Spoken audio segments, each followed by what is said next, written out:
Hey this is Palak Sharma from PDS city sector. हम इस video के अंदर कवर करेंगे ई वे बिल के ऊपर जितना भी सारा कुछ है वो सब। तो ई वे बिल क्या होता है?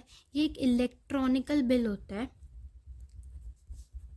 ठीक है। इलेक्ट्रॉनिकल बिल होता है जो कि मूवमेंट ऑफ जीएसटी गुड्स, जो हमारे गुड्स हैं जिनके ऊपर हमने जीएसटी पे करना है उनके लिए रिक्वायर्ड होता है, ठीक है। Required for movement of GST goods,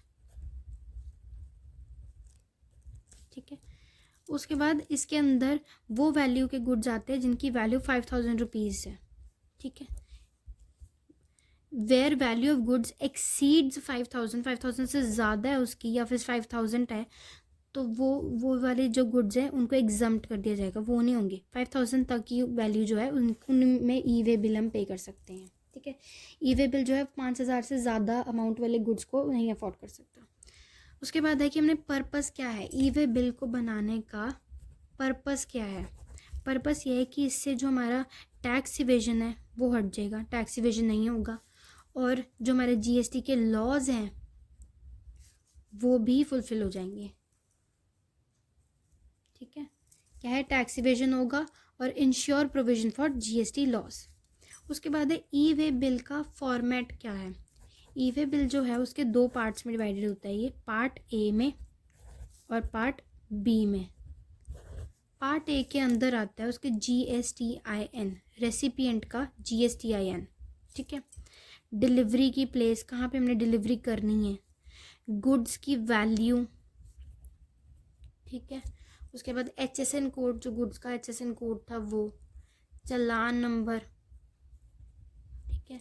challan number, चालान की डेट क्या है वो भी, और ट्रांसपोर्टेशन करने के क्या रीजंस हैं वो, ठीक है। पार्ट ए के अंदर क्या क्या है? GSTIN, डिलीवरी के पार्ट ए के अंदर क्या क्या है? GSTIN रिसिप्ट, ठीक है। उसके बाद डिलीवरी की डेट, ठीक है, या उसके बाद है value of goods, HSN code, चालान नंबर, चालान की डेट, और ट्रांसपोर्टेशन हम क्यों कर रहे हैं उसके रीजंस। पार्ट बी के अंदर आते हैं ट्रांसपोर्ट से रिलेटेड सारी डिटेल्स, ट्रांसपोर्ट से रिलेटेड सारी डिटेल्स। इवन इसके अंदर हम इंक्लूड करते हैं व्हीकल नंबर भी इंक्लूड कर देते हैं, जो उसका नंबर होगा, नंबर प्लेट, ठीक है। तो फॉर्मेट में मैं रखा था पार्ट ए और पार्ट बी। पार्ट ए के अंदर है GSTIN रेसिपिएंट का, उसके बाद डिलीवरी से रिलेटेड प्लेस उसकी, ठीक है, value of goods, HSN code, चालान नंबर, चालान की डेट, और ट्रांसपोर्ट के रीजंस। पार्ट बी में है ट्रांसपोर्ट से रिलेटेड सारी चीज़ें, और व्हीकल नंबर भी इंक्लूड होगा इसके अंदर। उसके बाद नेक्स्ट है कि ई वे बिल की वैलिडिटी कब तक है। अगर 100 किलोमीटर से कम होगा तो 1 दिन, और अगर 100 किलोमीटर से ज़्यादा होगा तो एक एडिशनल दिन, ठीक है। ये वैलिडिटी है ई वे बिल की। उसके बाद है कि ई वे बिल को कौन जनरेट करता है, कौन चलाता है ई वे बिल को। सबसे पहले है कंसाइनर, कंसाइनर या फिर कंसाइनी, इन दोनों में से कोई एक जनरेट करता है। दूसरा है ट्रांसपोर्टर, ठीक है। थर्ड है प्रिंसिपल, और लास्ट एग्जम्प्टेड पीपल, जिन्हें हमने एग्जम्प्ट कर दिया है वो लोग। क्या है? जनरेट कौन कौन करता है ई वे बिल को? कंसाइनर या consignee, transporter, principal, exempted people, ठीक है। और लास्ट है इसका, ई वे बिल के अंदर क्या क्या एग्जम्पशंस हैं, एक्सेप्शंस हैं, exceptions of E way bill. वो ट्रांसपोर्ट जिन अनमोटर्ड होते हैं, जो जिनमें मोटर नहीं होती।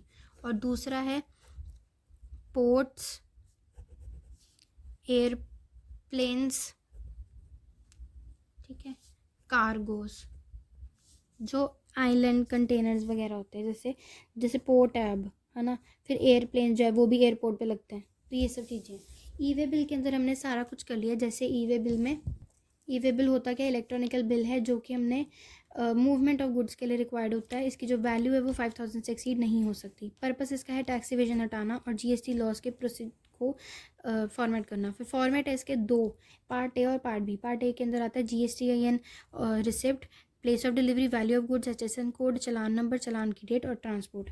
पार्ट बी में आता है ट्रांसपोर्ट से रिलेटेड डिटेल्स और व्हीकल नंबर भी। इसकी वैलिडिटी जो है वो लेस देन 100 किलोमीटर होगी तो 1 डे, और अगर 100 किलोमीटर से ज़्यादा होगी तो एडिशनल डे। फिर जनरेट करता है कंसाइनर और consignee, transporter, principal, exempted people. और एक्सेप्शंस है अनमोटर्ड व्हीकल्स, पोर्ट्स, एयरप्लेन्स और कार्गोज। ठीक है, so this is all in this video. Thank you so much for watching, hope you like the video. If you like the video, do watch the next videos too. Thank you.